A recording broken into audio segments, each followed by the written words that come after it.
Praise the Lord. நீதிமொழிகளின் புஸ்தகம் 13ஆம் அதிகாரம் 18ஆம் வசனம். புத்திமதிகளை தள்ளுகிறவன் தரித்திரத்தையும் லட்சையும் அடைவான், கடிந்து கொள்ளுதலை கவனிக்கிறவனோ கனம் அடைவான். எனக்கு பிரியமான தேவனுடைய பிள்ளைகளை, ஆண்டவருடைய வார்த்தை சொல்லுகிறது, புத்திமதிகளை தள்ளுகிறவன் தரித்திரத்தையும் லட்சையும் அடைவான் என்று. ஆனா அதே புத்திமதியை கேட்டுக்கொள்கிறவர்கள் கனத்தை பெற்றுக் கொள்வார்கள் என்று. இன்னைக்கும் நமக்கு பிடிக்காத ஒரு காரியம் என்னன்னா அட்வைஸ், மத்தவங்க நமக்கு கொடுக்கிற ஆலோசனைகள், நமக்கு கொடுக்கிற கடிந்து கொள்ளுதல் உபதேசங்களா கூட இருக்கலாம். இன்னைக்கு அதை நம்ம என்ன பண்ணிடுறோம், நம்ம கேட்க விரும்புகிறது இல்ல, அதை நம்ம புறம்பே தள்ளிடுறோம். புத்தி சொல்லுகிற காரியத்துல நம்ம கவனிக்க வேண்டிய காரியம் என்ன தெரியுமா? நமக்கு கொடுக்கிற அட்வைஸ் யார்கிட்ட இருந்து வருது, அவங்க எப்படிப்பட்டவங்க, அவங்க அனுபவசாலிகளா, வயது முதிர்ந்தவங்க கிட்ட இருந்து வரலாம். அவங்க வாழ்க்கையில சில மிஸ்டேக்ஸ் பண்ணியிருப்பாங்க, அதை நம்ம வாழ்க்கையில நடந்துடக்கூடாதுன்னு புத்திமதி சொல்லுவாங்க.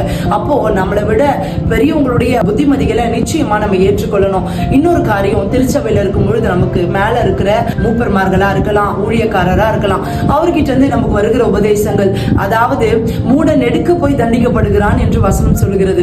அப்ப பாருங்க, வர்றதுக்கு முன்னாடி தம்பி நீ இதை பண்ணாதப்பா, நீ சபைக்கு வராம இருக்கிற இந்த காரியம் இப்படியே இருந்தனா இந்த மாதிரி நடந்துரும் அப்படின்னு அவங்க சொல்லுவாங்க. அதை நம்ம என்ன பண்ணிடுவோம், ஆமா இவருக்கு வேற வேலை இல்லை அப்படின்னு சொல்லி அதை அசட்டை செய்கிறோம். ஆனா இன்னைக்கு அவர் சொல்லுகிற காரியம் நிச்சயமா வாழ்க்கையில சம்பவிக்கும். அப்போ நமக்கு வருகிற உபதேசம் யாருக்கிட்ட இருந்து என்ன சூழ்நிலையில் நமக்கு வருகிறது என்பதை கவனித்து பார்த்து, புத்திமானோ கவனித்து கேட்டு என்ன பண்றானா கனம் அடைகிறான் என்று வாசிச்சோம். அப்ப கவனித்து கேட்டு நம்ம வாழ்க்கையில நம்மளை தாழ்த்தி அந்த வார்த்தைகளுக்கு நம்ம ஒப்பு கொடுக்கும் பொழுது, செவிசாய்த்து கேட்கும் பொழுது, ஒப்பு கொடுக்கும் பொழுது நிச்சயமாய் நம்ம வாழ்க்கையில கர்த்தர் பெரிய காரியங்களை செய்வார். கர்த்தர் உங்களை ஆசீர்வதிப்பாராக. God bless you.